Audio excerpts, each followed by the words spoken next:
You guys don't want to see me. You want to see your favorite Walking Dead stars. Am I correct? All right. Then without further ado, let's get moving. All right. Now, you know this handsome fellow as Mr. Glenn Rhee. That guy goes to show that Asian fellows make very good leading men and that they can kick some serious butt. Am I correct? That's right. Will you please welcome to the stage the fantastic Mr. Steven Yeun.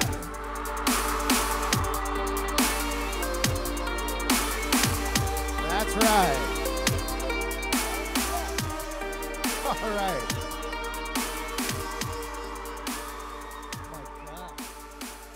Now this young lady, you know her as Beth Green. She's been having some serious sexual tension with Daryl so far. I think something's gonna happen there. I don't know about you. I can feel it. And she also has a tremendous singing voice. Will you please welcome the uber-talented and extremely lovely Miss Emily Kitty.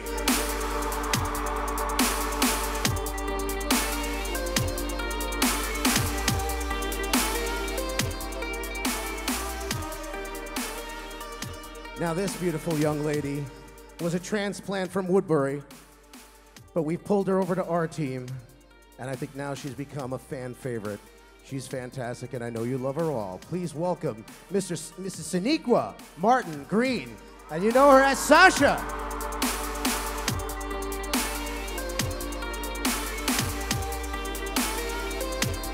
And our last and final Walking Dead guest is a man you love to hate. He's so good at being bad. He makes being bad look pretty darn good. The governor himself, Mr. David Morrissey.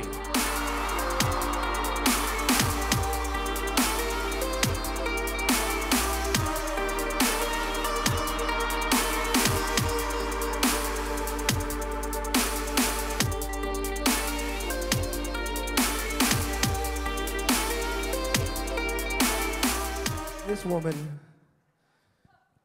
I think we all know who she is.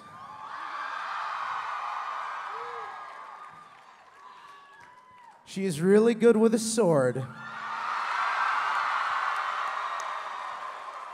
Oh, yes.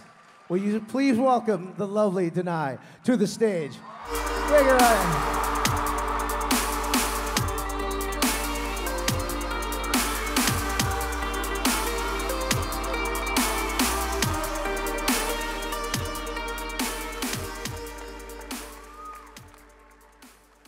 You know you love them all.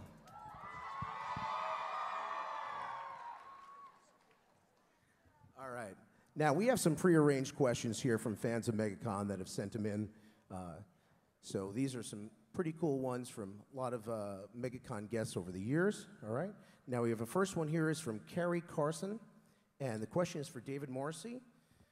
What was it like going from lovable Jackson Lake in the Doctor Who Christmas special, The Next Doctor, to the sadistic, pure evil governor? Yeah, it was great. I mean, Doctor Who is a great show. I love being in it. I was a guest in one episode. And then, but then I was a real fan of The Walking Dead. I mean, I watched it. I've known Andrew Lincoln for a long time.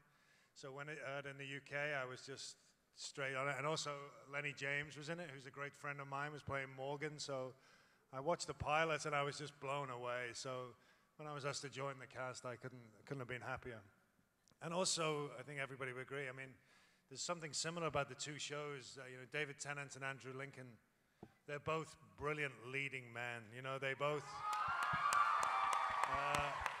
both carry the show, and they both, you know, show us all the way. You know, they're the first guys on set, the last guys to leave. They really take it and lead from the front. So that's what's similar about the two shows. I think it sort of ends there, the similarity. But the two leading men were great to work with, yeah.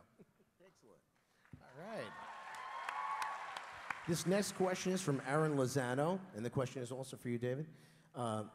In this last mid-season finale, do you think the governor would have acted any different in the final battle at the prison if Lily hadn't shown up with Megan's dead body, or did her death not factor in at that point? Yeah, I think it factored in it massively. I think, you know, he had one plan. I mean, I think the one thing about the governor was he had a plan to just take over the prison with the hostages he had, but it all went wrong. But the final thing that tipped him over the edge was seeing that girl who he'd invested in. You know, he'd sort of had this thing with Penny, which had, you know, been very tragic for him, and then he manifested that into Lily as well. And I think it was, I think that was when she brought the baby, brought the girl, then that really tipped him over to the edge. Yeah, and I think that's what, that red mist that the governor has when it just comes down and he takes no prisoners. That's when that happened for him. Yeah, definitely. Excellent.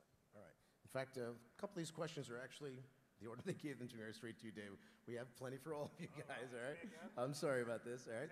Now we have, this is from Rose. This is from Rose Duncan, and this is also for David. Were you disappointed in any way at the final end of The Governor? No, I thought it was a great end. I mean, you know, the one thing about The Walking Dead is we all know that, we see our friends going all the time. We know that no one's safe. You know, that's part of being on it. And it's really hard for all of us when we lose our friends, you know, and that happened in all the seasons. So I sort of knew that that was coming. I didn't know how it was coming. And I thought, you know, the way I was when I got those episodes, I was just so over the moon about it. And I mean, Scott Gimple, who's now the showrunner, you know, he's sort of, they don't let us know that much in advance, but I knew there was going to be an episode with just me in the heart of it, and then there was another episode, and then that final episode. So if you're going to go with a tank, you know what I mean? Go out with a tank, that's what I say. But no, it was a very, like always when, you know, and then Scott, you know, the whole thing with Herschel, and I love Scott, you know, he's one of my best friends, so it was really hard. And for all of us, whenever that happens, it always sounds a bit weird when you talk about it as an actor, but it's really true. I mean, you're losing people who you really bond with. And I think on this show, more than anything else, you know, because we go through it, you know, down there in Georgia, it's a wonderful place to work, but it's also tough, you know, the weather's tough and the conditions are tough, and we're always, you know, knocking 10 bells out of each other or fighting with each other, and that takes a lot of trust between actors, you know. If you're gonna go at someone with a sword, you need to know that this person is a wonderful person, and so it's great to know that, you know. You need to be able to fight with people and really trust them and sort of, you know, that they'll support you and stuff like that, and that's what the show has, is really great love. And not just with the actors, but with everybody back behind the camera. There's a lot of solidarity. So when we lose actors or some of the crew go on to other shows or whatever it is, it's really tough for us. It really is. It's like losing friends. And for the person who's going, it's terrible. It really is. And my final day, Scott came down, Scott Wilson, and afterwards we just went off together and we played some pool and we just sat and chatted for ages. And it was tough, but I think as an actor, that's what happens to you in your life. You're constantly going from one job to another, but this was a really tough job to wave goodbye to. Understood. In addition, The Walking Dead's governor and Doctor Who's Jackson Lake both have similar backstories.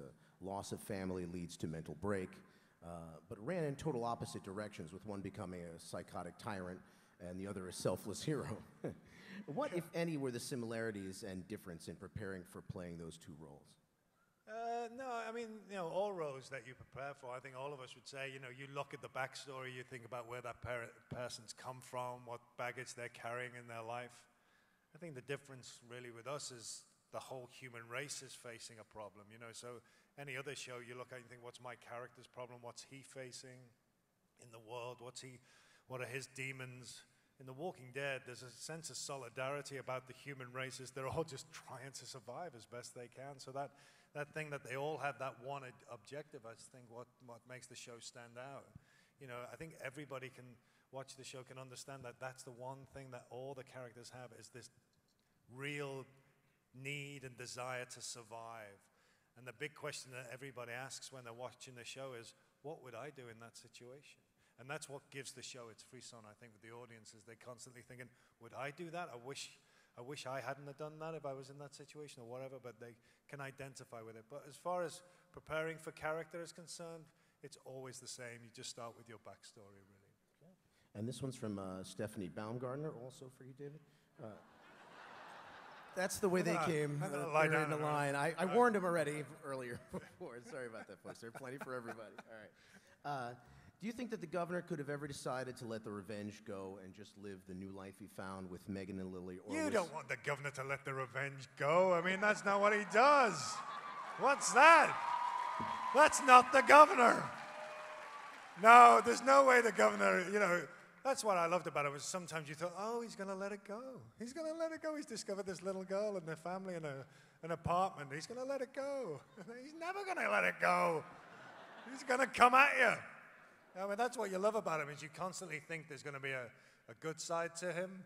And then, I don't think Michonne ever thought that. No. But, I think the audience did sometimes. No, he's hell-bent on revenge up to a certain point, Excellent. All right. This one's from Demian Watson, and this question is for all of you. What part of your character are you afraid of the most because it's too close to the real you? Could you repeat that?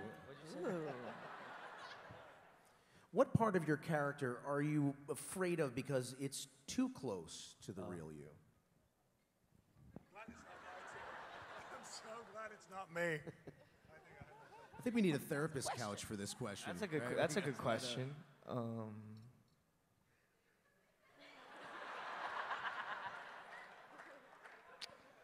just don't know how that equates to fear. Well, if your character really likes killing people, and you're like, that sounds like something good to do on a Saturday afternoon. That might start. I don't know. I'm not an actor, but I think you guys you do have those when you're working on the character. Thoughts like that, right? Really getting into the character. I wouldn't call it fear. I would call it it's cool. I think a similarity between myself and my character Glenn is I think we tend to be very strong-headed people.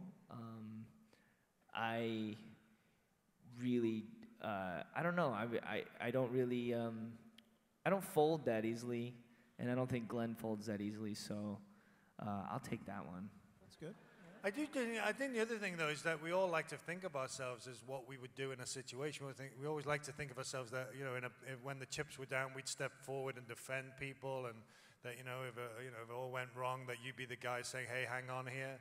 You don't know what you're like. So the whole thing about the show is you look at, it's people at the very edge, and people behave differently when they're tested. So, there's my hero self that would like to perform something, but I don't know.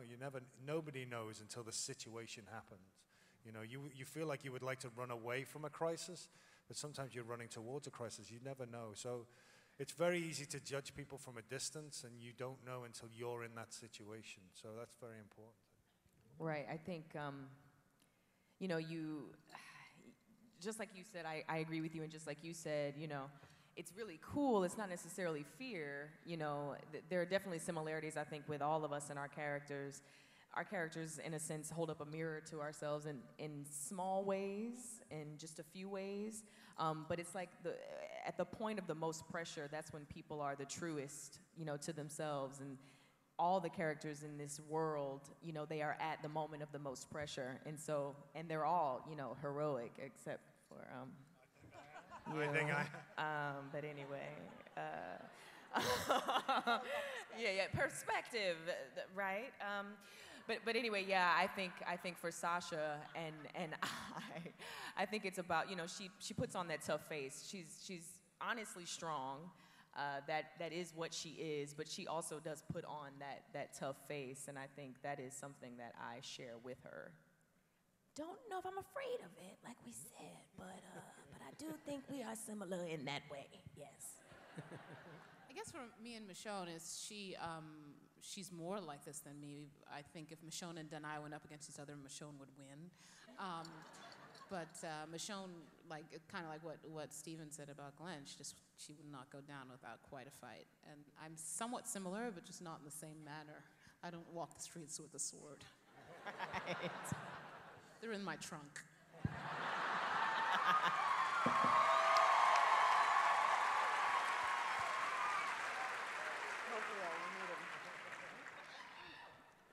gonna say kind of what everyone said is it's not so much being afraid, but sort of it's sort of fun to dive into parts of yourself that you don't normally get to show or get to express. But I think there's a lot of things that are similar between me and Beth, just in we both obviously love music and singing, and there's also the upbringing. I was also raised in a little small farm town and pretty religious family, and I had sisters, so I really have related to that relationship that, you know, me and Lauren or Beth and Maggie have. I've always felt like I could draw from my own relationships with my sisters to add that into the scenes, yeah. All right. All right. There are so many of y'all. Can we just say, can I just say that for a second? There's so many of you. Hi, everybody. I came out like, yes. Hi. I think they like you guys. I have a funny feeling. We love them. All right. All right.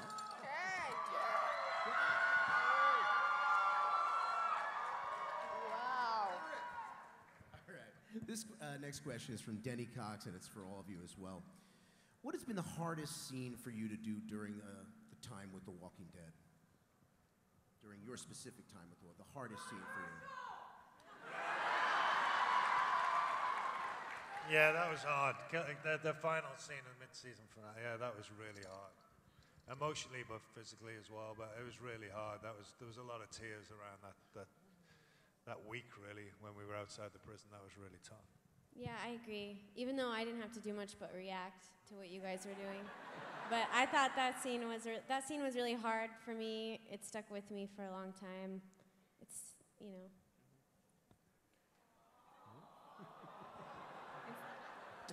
It was really sad, honestly. It really was. That was like watching my father really die sad. for the second time. Like that was rough. It was really sad. I'm sorry. I shouldn't have brought that up. My bad. I'm sorry. Totally downed it. Sorry. My bad. I would say the scene that was the hardest for me, it was the most challenging, but it was the most fun for me, I suppose because it was the most challenging, was the scene with Tyrese in episode 3, Between the Glass. On others, that's not how you say that, between the glass. The glass was between us, there it is. But yeah, it was, you know, just honestly being at the brink of death and knowing it and being aware of it. It was really hard to get into that space. But the scene itself was quite a journey because by the end of it, you know, it ended with hope because he says, you know, they're gonna go get medicine and everything. So it was such a world of emotions, and to actually be there and sit there and marinate there was hard. But it is one of the best, if not the best, experiences that I have also.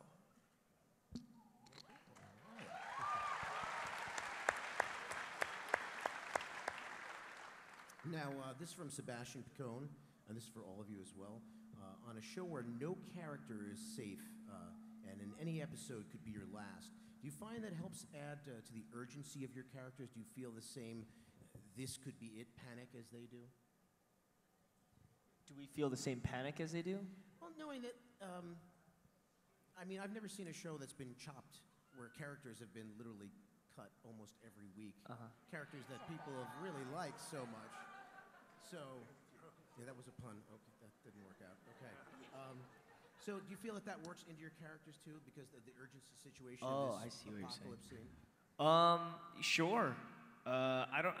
No. Yeah. I don't know.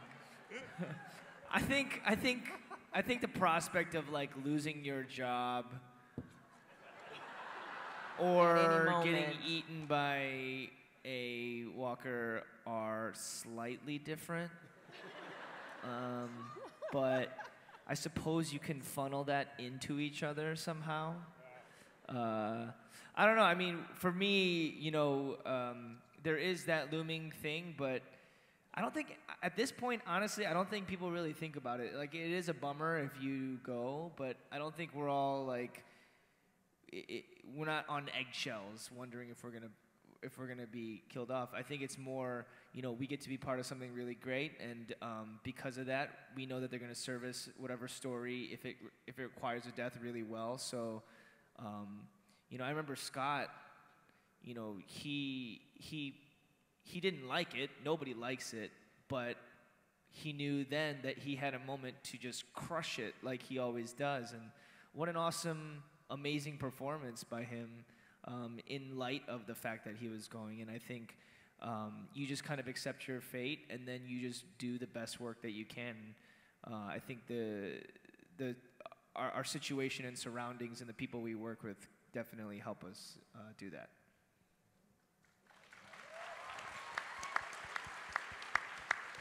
This one is from Anthony, and the question is for all as well. What have been the ups and downs of doing this series from an actor's standpoint? Everybody keeps looking at me. Well, like, you've been here since the beginning. I think there's, the ups are very obvious. I think, personally speaking, from my standpoint, I got to join a show like this when it was the beginning of my career, and it is responsible for my career that I have. And along the way, I got to grow a character as an actor, grew, and I got to work with such amazing talent, and I got to work with such amazing people that teach you good habits. You hear all these stories, even in the public, about how people might not have the best of habits on set, or they get inflated egos or whatnot. But on our set, it's really not like that. Everybody's really great, and it starts from top down, but then it also embodies itself all throughout. Like, everybody is very down to earth. Everybody's there to do such good work, and I've learned amazing habits. So for me, those are the serious ups. The downs is, again, having to not be able to work with some people after a certain time. So that's for me. I think one of the big challenges is time. We do an episode will be an 8-day shoot. And there's a lot in those, as you know, with the episodes, there's a lot to do in that 8 days. So from an actor's point of view, you've got to be coming to a set prepared. You've got to be coming to a set, knowing your lines and know vaguely what you want to do. And you can't do that thing of getting to the set and going, I don't know what's my line. You've got to be prepared. The rest of the team are prepared, and you've got to be prepared. And I think everybody on the show has that, both in front and behind the camera. But time isn't on your side with a show like this. You've got to do a lot of work, and you don't get thousands of takes in a scene, So you've just got to be on it, really, right from the minute you arrive on set, and everybody is. So it's great. Thank you. Thank you. There's definitely many more ups than downs, for sure, This one's from Sharon Medina, and this one is for all as well. This is one that I think really doesn't affect any of you guys, because it said, what was it like to die on the show and come back as a zombie, and did you enjoy coming back as a zombie? I don't think that really affects any of you guys. Happened. You didn't really get to come back, did you? No, I got shot in the head, so no, that was it. No, we didn't have to do that. I've been around, though, and, I always remember that scene between Merle and Daryl, Norman. That's amazing. That's an amazing scene, and they were both fantastic in it. So, seeing someone you really love and worked with so long turn around and have those eyes, that's so horrible, All right, this question is from Josh C., and it's for all of you as well. Do you have a particular scene or line that you identify as your pinnacle moment on the show? Any of you? Glenn is the chair, the chair scene for sure. I think that was when he just kind of, yeah.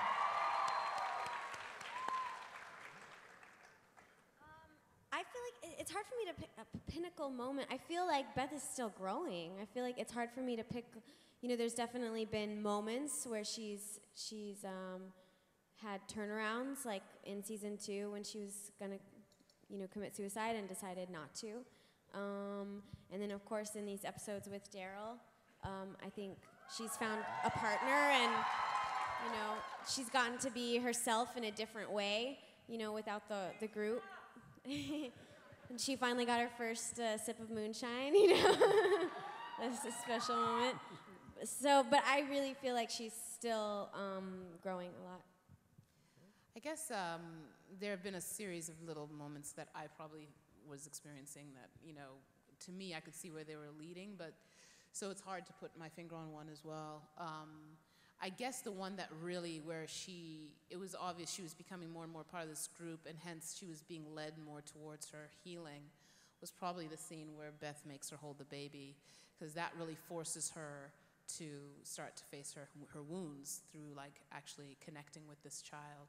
So I guess that was the beginning, but then, you know, the moment, I guess, where she chooses to not go out on her own again, and she takes down all those zombies, was probably the moment that actually gets her to the point of healing, you know. Yeah, I think it's a fantastic scene, by the way, I must say. Deny. But yeah, I agree with both of these ladies. I think it's hard to state just one, you know, pivotal moment. I think for Sasha, one of them was the scene with Herschel in episode 5 when she wakes up and she's survived and she thanks him, and because it was the beginning of her seeing more to life than just plain survival, you know. And then another pivotal moment was when she's alone in the warehouse and realizes the depth of her mistake to be alone. And also then the scene that directly followed with Maggie when she says, you know what, I'm gonna face this. I'm not just gonna survive, I'm gonna live.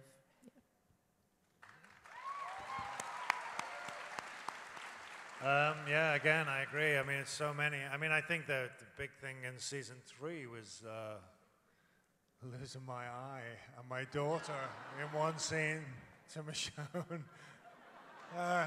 Things sort of went downhill from then on, really.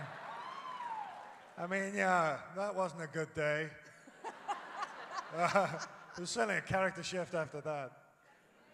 And then in season 4, it was when, you know, he's driving away from the camp, and he comes to that vision where all the walkers are in the mud, and he just realizes that he can't escape with these people he loves. He can't run. And so he goes back to the camp and he kills Pete, and he goes, I'm going to take over. This is it. You know what I mean? I'm going to survive. I'm going to become active rather than passive. I'm not going to run. I'm going to fight. And that was his pivotal moment in season 4. All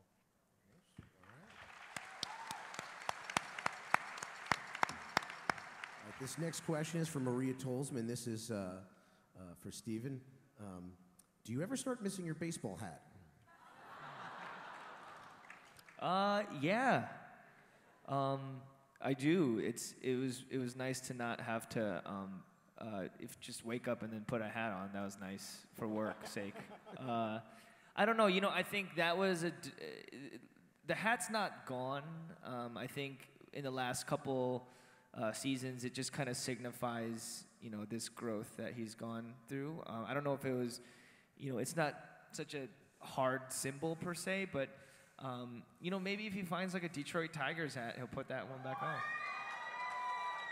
There's people from Detroit? Yeah. Let's make that happen.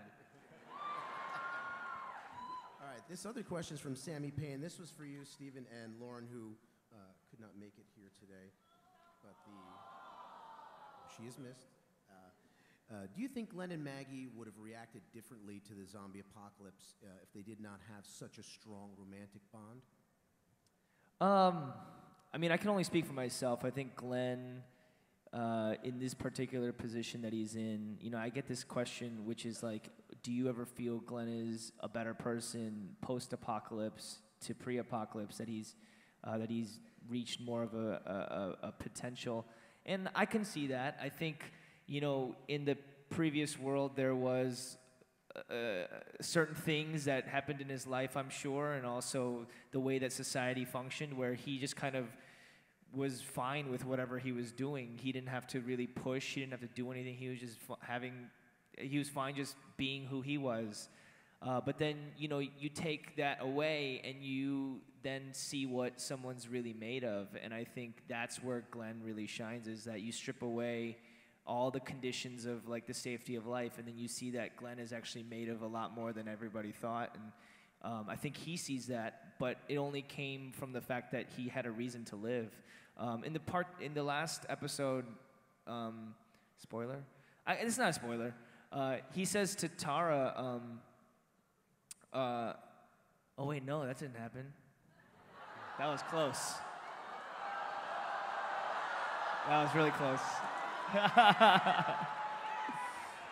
No, it wouldn't have been a big deal anyway. It wouldn't have been a big deal. Do you guys want me to continue to have a job? No, I think Glenn, he relax. It wasn't a spoiler. I think Glenn, you know, before everything happened, I mean, before early on, if you watch season 1, he was very reckless. I mean, he was willing to put himself on the line, and I think he wanted to go out a martyr. I think he wanted to go out guns blazing because he really didn't have something concrete to live for. And then you see after he meets Maggie, he goes through that transformation where he realizes, like, hey, man, I can't just put myself out there because I have you. I have something to live for. And I think he also imbues that in the entire group. And I think that's why you continually see Glenn searching and pushing on. And so I think, yeah, those are definitely, that relationship definitely was the catalyst for that change. Very nice. All right. Woo, that was close. We were all I know we were. about to jump on you there. This next question is from Christian Dones, and it's for all of you as well. Did you read the Walking Dead comics? And if so, how much do the comics influence the way you play or interpret your characters? I mean, I've only read a little bit at the beginning, but I feel like it's important to really be true to what we're doing as a TV show and to be true to the writing. And I know Beth isn't really in the comics, so it's influenced me in the way that I know that it inspired the script, but I think we all try to really honor the script, and that might be different than the comics. So that's what I didn't read the comics, but I read the novel.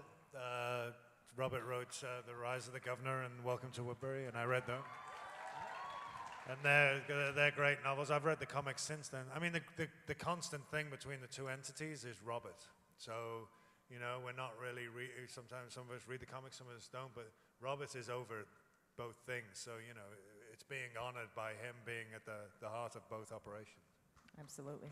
I agree with I you think, too. you know, there is that thing where I was reading the comics after I got the job, and then I started to get really confused because the comics are so visceral that sometimes I'd get confused with what I was doing in the show and what was on the page, and I was like, wait a minute, did we do that? No, that's not in the show. That's in the comic book. So I literally had to stop. Like, it was confusing me because it's such a visceral read.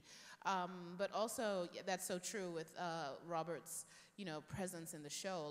For me, a lot of my pivotal episodes, like the one mentioned, and even the one where, you know, I took your eye and your family, you know, were written. I'm just glad it was just my eye.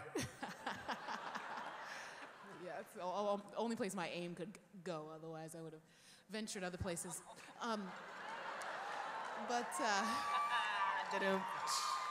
For all of you who read that episode of the comic. But 2 ways to incapacitate a man, ladies. So what was I talking about? Yeah, Robert so Kirkman. he wrote both of those episodes, and so there was something to me that for me I was like, okay, this is a realm this is how he wants the character to go, and so he does feel very present in what we do in the show, and someone we consult with, so it feels like he's there all the way. The next question is from Carlos Vega, and this is for Sonequa and Emily. What did they tell you about your character before you were in the series? And what has been the hardest scene to film so far? What did they tell you before you start filming? What did they tell you about the character before you were in the series? Like, I guess perhaps when you were just being hired or during the audition process, I guess. Nothing. you're just, I think that's the best part of it is they were willing to see a fresh perspective on it. And also, honestly, our casting directors, Sharon and Sherry, they're phenomenal. And I think if you look at the people that have been cast as each character, it's no question, they're doing such an amazing job because people come in here and hit the ground running, and I think that just kind of shows itself. So they don't require you to read the comic, or they don't require you to know your character outside of the confines of what the show is. And so whatever they cast you as, they trust that you're going to be able to do it. So, yeah. Yeah, similar. I auditioned with Sharon too, and they didn't tell me much about Beth except for that she was the little sister of Maggie, and they even gave me different sides than what we had in the show at all. They gave me basically dummy sides. Well, they gave me Maggie scenes actually, and then said play them as her little sister. And they didn't give me a lot of information until I actually got the gig. So.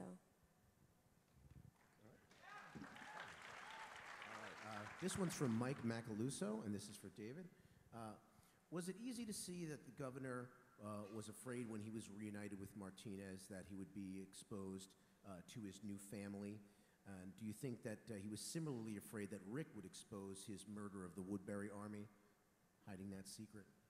Yeah, I think he was frightened of all those things. I think, he's discovered these new families, discovered a new reason to live.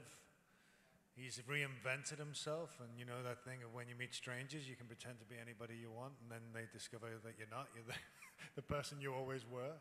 And I think, he's with this new family, and he's trying hard to be the man he was before the zombie apocalypse. And when he sees Martinez, I think he does think he's going to tell them. And he very quickly says, look, I don't want to be leader of this group. I'm Brian, and I just want to look after my family. And the next thing, you see him doing the washing outside, and you think, what's he doing? And he's just trying to be passive. He's not trying to step up into the game. He's just trying to stay back and just look after the people he loves. And you sort of can't make that choice in this world, and he has to step up. And likewise with Rick, he doesn't want Rick or their group to tell these people anything about his past. He's very, I don't know, that thing of being ashamed of his past, but he just wants to move on. He's desperate to be someone else, and he can't. He's always going to be himself, yeah. Excellent, all right. This one is also from Mike Macaluso, and this is for Emily Kinney, and it was also for Lauren as well, but she's not here. Do you believe, or did it say in the script, that as Herschel was bound and had a sword to his throat, he was smiling because he felt that Rick had learned from his mistakes and Herschel's teachings while trying to negotiate with the governor? Do you think that Herschel was satisfied even though he ended up dead? Honestly, I feel like that's hard for me to answer just because it's sort of Scott's interpretation of the character. I see what he means, like this, it seemed calmer, smiling. It's not like he was like screaming out or something like that. He was almost at peace, but it's hard seemed, for, right? yeah, it's hard for me to know what, Scott was planning in that moment. Right? All right, this is from Gustavo Pagnozzi, and this is for Stephen Yun and others as well. Did it seem, or was there still a favoritism or hierarchy between the original group and the Woodbury people? Because Glenn was sick and he was not quarantined with the rest. Oh. Wait, Glenn was quarantined. I didn't write this question, just letting you know. What? Okay, moving on. Yeah. Can I ask him a question? But Have you seen the last season of The Walking Dead? You Got him. If you're watching now, Gustavo. Last 2 seasons. Yeah. All right, let's move on. This one is also for David. Okay. Why did you start a new collection of walkers in the lake? Was it your trophy wall or something more? And he claims here that was a big lake. Yeah, a little bit. I think one of the things about the heads in the tank was that I think he got strength from it in a very perverse way. I think what he used to do was sit in that room and look at those heads and know that they didn't have the effect. And he was desanitizing himself to this terrible thing that he was just sort of taken his senses away so that he could just be strong and face the world. And that's similar with Pete in the lake. He sort of goes back to confront it and look at it. He wants to look at his demons. That's what he wants to look at. He wants to look at his enemy and face his enemy. He wants to know his enemy. And that was his logic behind having the tanks, the heads in the tanks. And certainly that's where he goes, before he goes to Woodbury, he goes to the lake and he looks at Pete in the lake, before he goes to the prison, sorry. And that is because he's, again, trying to get that feeling of what he needs to get in this world. And I think, you know, a lot of people in combat zones do that. They, you know, that's what they do. They sort of, you know, they think about their enemy a lot, and they think about, you know, that's what they confront it, and they look at it, and they think about what they're going to do in those situations, you know, and that's what the governor's doing all the time. And I think certainly the lake, that moment when he's on the lake looking at Pete, that's very similar to the moments of him sitting in that chair looking at the heads in the tanks. Very much so, yeah. Excellent. And also, this one's for David as well. As the group of 4 men approached the cabin in the woods, does Brian realize who has killed the liar, rapist, and murderer? No, I don't think he does. Yeah. No, definitely not. Excellent. All right. And this is from Nick Britty, and the question is for all of you guys. Who will step up and be Herschel's successor? Who will be the new voice of reason, do you feel? Well, I think that's interesting. It's something that I think it's quite beautiful what's happened with the people that were the closest to Herschel. I know I mentioned this before with Lauren on Talking Dead. It seems like those that were right under him have carried on his torch. Being, you know, Glenn, being Beth, being Maggie, you know, they're the ones that have decided to go with hope and go there, you know, to the extreme.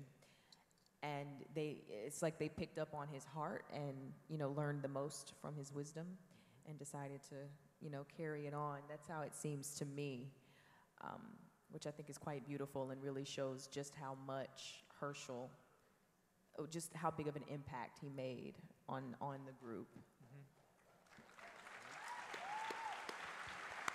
Okay.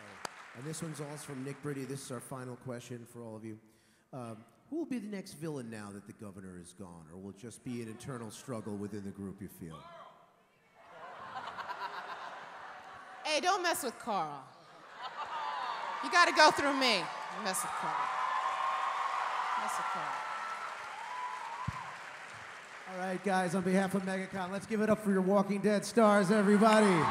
Thank you, guys. Thank you Thank you so much for this wonderfully talented group. For MegaCon 2014, I'm Nelson Farrow. We'll see you next time. Come on, let's make some noise. You guys are great. Thank you. These very, very talented actors, everybody. See you later.